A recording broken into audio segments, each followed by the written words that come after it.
ازيكم؟ الوصفه دي بالنسبه لي من الوصفات المنقذه جدا. يعني لما بكون عندي لحمه مفرومه ومحتاره اعمل ايه وعايزه اعمل اكله سهله وسريعه وتكون مشبعه، بعمل كفته داوود باشا مع الصوص الاحمر اللي انتوا شفتوه كده، بجد خطيره.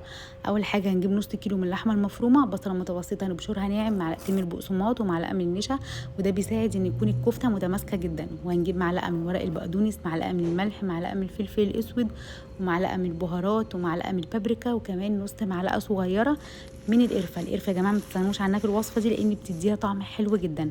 هنعجن كده بقى بايدينا لحد لما الكفته تبقى ناعمه خالص. لو انتم مش عايزين تعجنوا كتير بايديكم، ممكن بعد ما تضيفوا البهارات وتضيفوا البصله ترجعوها تاني للكبه لحد لما تنعم. بعد كده تعملوا بقى كور بنفس الحجم اللي انتم شايفينه. حاولوا بقى ان انتم تعملوها كلها كور قد بعضها. انا هنا خلصت الكميه كلها، ما شاء الله بتقطع كميه حلوه جدا، يعني ديت اكتر من 50 كوره من الكفته.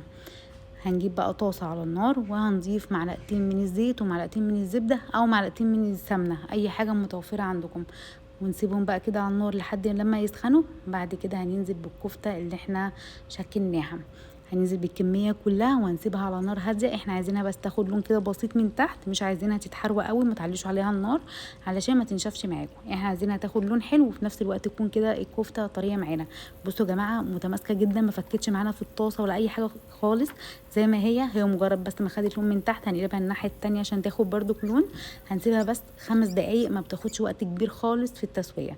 هنا بقى جهزت معانا، هنطلعها وشوية بقى الزبدة والسمنة الموجودين دول احنا محتاجينهم، مش هنرميهم ولا اي حاجه خالص.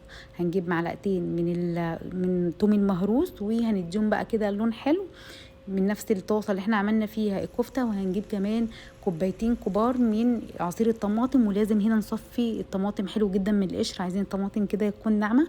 ونفس البهارات اللي احنا ضفناها على الكفته هي اللي هنضيفها على الصلصه.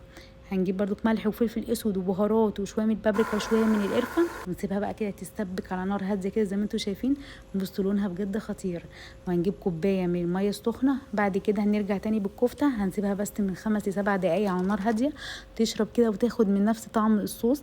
ورشه بقى كده بقدونس على الوش، يا سلام بقى، مع شويه رز ابيض، شويه رز بالشعريه، وشويه سلطه.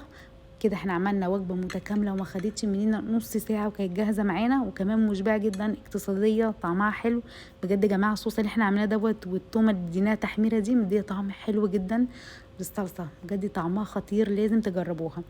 اشوفكم في فيديو جديد، وما تنسوش بقى تعملوا لايك وشير وكومنت حلو، واشوفكم على خير وباي باي.